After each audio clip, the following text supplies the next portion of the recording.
Hey, yo, what's the good? It's your boy Super Kev. Welcome to another episode of the Super Kev Livecast Season 4. We on YouTube, baby. For those of you new to the page, welcome to the hottest to-do list show on the internet. If it's not your job, is to let me know who got it so I can like, comment, share, and subscribe to their page. Same way I ask you to like, comment, share, and subscribe to yours truly. Okay, now that we got the intro out the way, I got to move quick. And as a matter of fact, it's not your boy Super Kev, because if I don't got my shades on, I ain't Super Kev. So it's your boy, The Kev. All right. So I think I'm going to just roll around with some shades so I could always be Super Kev whenever I need it. But I have a very busy weekend moving forward. So I'm in and I'm out whenever I can, wherever I'm at.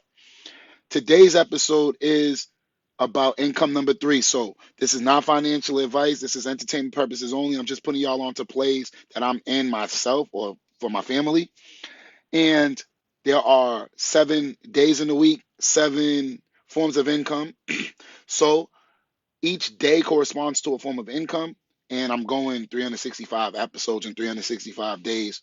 It might take me longer, but we're going to give you that on average. So today represents Wednesday, and Wednesday is the 3rd day of the week if you start on Monday, which is what I started season 4, is a Monday is 1 and Sunday is 7. I think I'm going to change it next season, but for this one, we're going to finish what we started. So also, for those of you wondering, like, damn, he's not in his crib, so he's not wearing a polo. How do we know it's Wednesday? Well, we got 1. Let's see if I could do this. 2 and 3. But this one's too big, so let's switch that with this one. All right, there you go. 1, 2, 3. So at least my hair has 3 in it. So well, I tried though. A for effort though.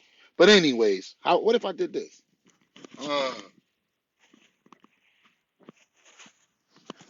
Anyways, I hope y'all can still hear me. But yeah, so that's my Wednesday do. I don't have my shades, don't have my polo on, but we out here for Wednesday. And today's episode is about income number 3 from the perspective of an elementary school student, or if you are the parent of an elementary school student, how can you begin? So let's do this. First off, if you've been following my channel, you know that we're saving 10% of everything that we touch, but that's as adults. So to ask an elementary school kid to do 10%, I'm not sure that's the fairest of circumstances, right? Because when I did public school, it was we learned how to count in well, I mean, I learned how to count on Sesame Street or whatever, but kindergarten focused on counting, 1st grade focused on addition, 2nd grade was subtraction, 3rd grade was multiplication, 4th grade was division, but whatever. The 5th one we learned, and then the 5th grade was fractions, I believe. So maybe a 5th grader could feel comfortable doing 10%.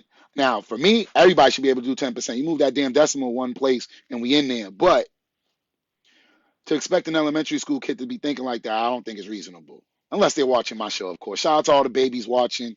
But anyways, so now, if you are a child who receives allowance, all right, if you can do 10%, of course, put 10% away, you'll be good. If not, you could ask your parents to do 10%. Cool. But let's say you don't want to deal with decimals or fractions. Pick an amount that you want to save from your allowance. Let's say you get $10 every week. Say you're going to save $1. Maybe you'll save $2. Maybe you say, you know what, I want to save 5. It doesn't really matter. I'll save a quarter. At this in elementary level, I don't think it matters how much you save. I think it's about developing those good lifestyle habits or habits and then eventually a lifestyle. That's what I meant to say. So children who get allowance or elementary age kids who get allowance, definitely pick an amount and then save that every week. Now, where do you save it? If you receive cash, which I do believe will not be the standard for a while, but if you are receiving cash, then you can put your money in either a piggy bank, or I showed y'all a few episodes ago, whenever I showed you a empty tissue box that I use for plastic bags, but of course you can put money in there as well. You can put whatever. You can also get creative and use some of your toys as like a piggy bank. All right. So a toy I could think of right now would be um what's the It was Titanus and then Tor. I think Tor was the carrier Zord for season 2 of Mighty Morphin Power Rangers. Well, if you are not using Tor in its like Ultra Megazord form or Ultra, shoot, I forgot the second Megazord's name. It went Dino Zord, Shogun is number 4, Ninja was number 3, Thunder Zord. Okay, so if you don't have an Ultra Thunder Megazord, then the middle of the tour has a lot of space to hold a lot of cash and money. So that's an idea that you could use. Okay. Um, and then also old school bags, right? Like if you got an old bag and then you get a new school bag, use the old one. You know what I'm saying? It doesn't matter how you save your money, but young kids, save some. Now, what if you don't get allowance? I grew up without allowance. Okay. So what I could definitely say is if you grew up without allowance, you probably still touch money. You probably still get money like on your birthday or whatever. You know what I'm saying? I think this made it worse. But anyways, there you go. I try to give y'all 3 for Wednesday. But if you don't get allowance, right? Just forget the hair. If you don't get an allowance, you probably touch money. Well, guess what? You can make a small goal. Yo, every time I touch money, doesn't matter how much money, I'm gonna save 10 cents. You could make something small like that. You could even say 5 cents. It doesn't matter. It's up to you. The point is to start, stay committed, and see how far these results get you. Now, if you do engage in any type of saving, I'm challenging you to not touch the savings money until you graduate elementary school. When you graduate, you can do whatever you want with the money. So if you starting this in the 5th grade, you're only going to do this for, I mean, if you're watching me now, it's April, so you're only going to do this for a couple months. But if you are in the 1st grade or kindergarten, then you have several years. We are not competing with the next man or the next woman. We're competing with the person we were yesterday or last week or last month or last year. So if you start any type of savings program and every week you have 1 penny more, you made progress. That's how you need to think about it. Don't think of, oh, I don't have $1 million, so my savings account ain't nothing. If your savings account is more than it was before, you're making progress. And then as you get more financially literate, you'll be probably hanging with people who get you better opportunities. I don't know. That's not financial advice. It's just my opinion. You know what I'm saying? Now, what could we do as parents of elementary school age children? Okay, as parents, we can open a savings account for them as parents because they're not old enough to open an account on their own. Also, as parents, if you know your child has a bad spending habit, like they told you they're going to save, then you're discussing finances over dinner and realize your kid has a bad habit, save before you give it to them. So let's say a kid's allowance is $10. If I speak for myself, if my son develops a bad spending habit to the point where when he has money, he spends it, just like both of his parents. All right. So if he does have that, we pass it down to him straight up. Like I used to waste a lot of money. His mother, I don't know if she still do, but she used to waste a lot of money. So if he wastes a lot of money, I mean, I can't really be like where you get that from. But what we can do is prevent our babies from, that wasn't supposed to fall. But we can prevent our babies from themselves. And how would I do that? If my son's allowance was $10 a week or $10 a month, I don't really care how you want to call it, I would give him 9. I would take the 10% from him. I would give him 9 and tell him, hey, I'm saving $1 for you. And then when he graduates, that's when I'll offer it to him. Maybe that could be his graduation gift. Maybe that's where you can hand him a big envelope, however y'all pronounce it, and say, "Hey, son, I've been saving this for you, and here it is." So that maybe that's the day him or your daughter, her, can realize the power of saving, and then we can give them a real life, tangible example of the benefits of saving. All right, I'm pretty sure I'm not. All right, let me say it like this. I don't think we're going to be asking kids to pay too much bills who are in elementary school. I'm not going to say never because I don't know everybody's circumstance, but on average, since I'm trying to, make blanket statements that can cover a vast amount of the community, I don't think we're going to be asking our children to be paying bills. So their understanding of finances will come from the habits that they see us with and that we explain to them.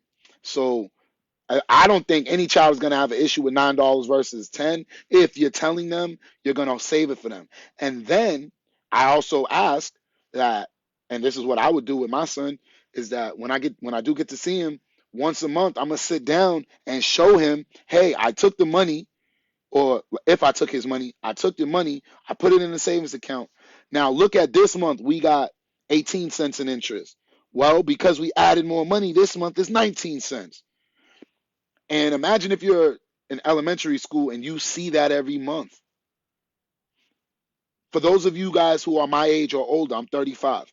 Imagine if we saw bank account statements every month. Our concept of money would probably be different. We'd probably be more apt to saving. And now I'm going to make an assumption. Okay, so this is not fact. This is just my opinion. I believe that the financially successful cultures sit down and have these talks with their children. That's just my opinion.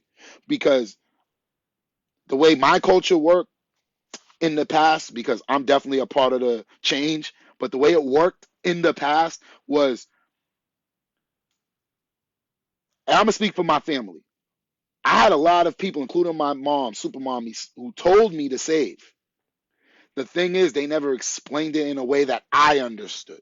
Now, my mom definitely explained it, and now that I'm older, I'm able to see what she said.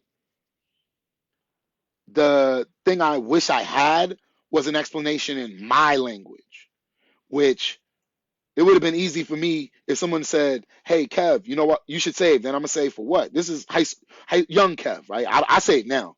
Y'all know I save 10% of everything I touch. But back in the day when I used to waste money, yo, what up, bro? I'm just sneaking in this live before I go see my mother, and I got a long weekend, so I'm doing lives wherever the f I'm at. So if someone explains saving to me like this, bro, I ain't even gonna be around for a grip. Shoot, you want to match up? Pull up on me on Sunday. That's how booked up I am. I'm a busy guy. That's why I got the live with no shades on. I ain't even super Kev. I'm just the Kev. What's wrong with myself? Anyways, um, if somebody explains saving like this, you should save your money. Then I say, for what? Hey, Kev, don't you realize every 5 years a new video game console comes out? I'm a huge gamer. I got every system from 86 until what, Gen 8? I don't got the new ones yet because the P5, I was not paying double. It ain't that serious. So I'm going to get one later, all of that stuff. But basically from 86, when I was born, through all the way up through like 2000, let's call it 16, I got every system. So if somebody said, yo, Kev, you need to save your money, I would have said, for what? I like buying Nikes and chains and showing off. Why? They would have said, because you have a video game habit that you should be able to support 5 years from now, because the new PlayStation's coming out. The new. I don't know if it paused the video, but they told me my battery's about to die. You be out. I'm about to get out of here anyways. But if I knew or thought about the new PlayStation and the new Xbox and the new um, Nintendo and whatever new system is booming, right? Like I look at Apple iPhones as a video game system to me, and Nvidia is probably going to drop a system if I'm not mistaken. I would have been saving like a mother. I would have been saving if that's how it was explained to me. But to this notion of coming from nothing and then expecting me to just save and still feel like I had nothing just wasn't my language. So I thank her for teaching me. It didn't work for me that way. So that's why I'm like, let's explain to people in their language, not in ours. Explain it to them in their language. And that you'll probably find our children will be more apt to save if they first understand what we say and then two, see it. All right.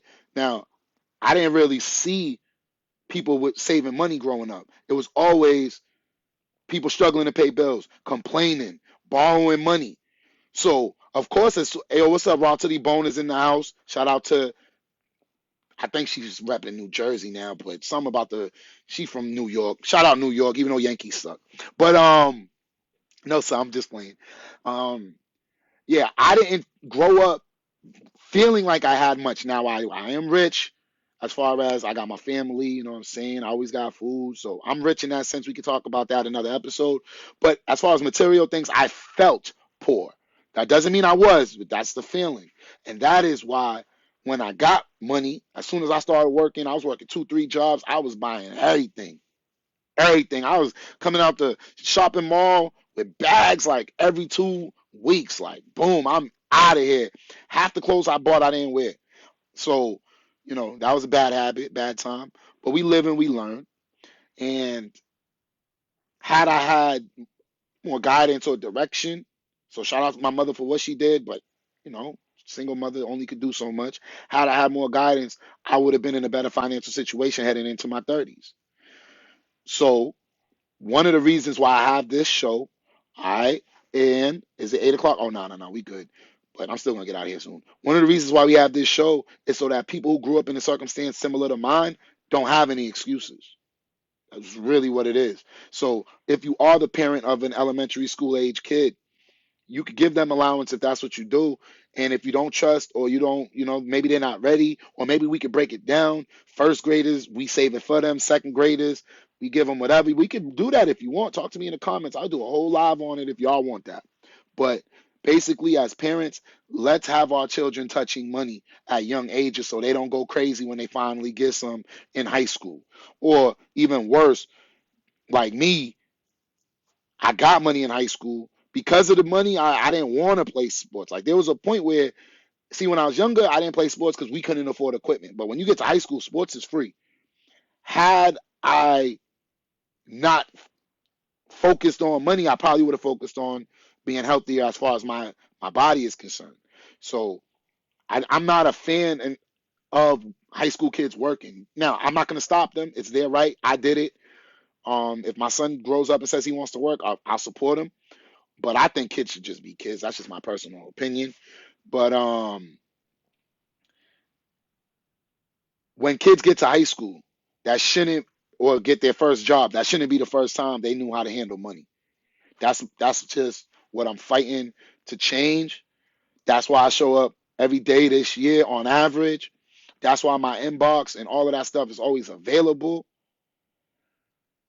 I don't want that habit to continue in my community. All right. Now, I hope I made my point because I got to run. And on that note, it's your boy Super Kev. As long as I'm a live, there will be a live. Always like, comment, share, and subscribe if you want content like this to grow. And if you want to take your support to the next level, I will be dropping my Cash App and PayPal donation links in the comment section below. On YouTube, I will pin it.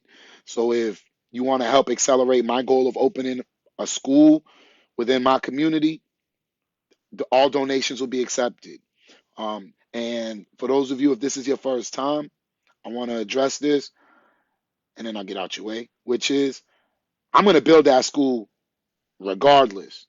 So I don't want y'all to think like I only do these lives for money. Of course, if the money come in, I'm going to accept it.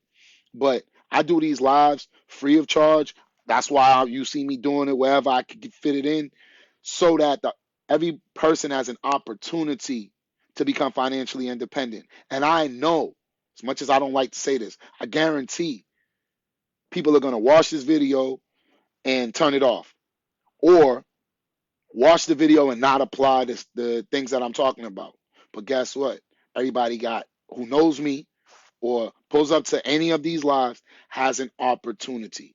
And as long as I'm doing my part as a messenger, I sleep very well at night. So on that note, I'm gonna catch y'all sometime today. I owe y'all Thursday's episode. Today's Friday, by the way, so I'm a couple days behind, but I owe y'all Thursday's episode. I'm gonna try to get Thursday and Friday done today. because tomorrow is very hectic for me. So I gotta try to bang out 2 more today. But you already know what it is. I love y'all. Peace mode.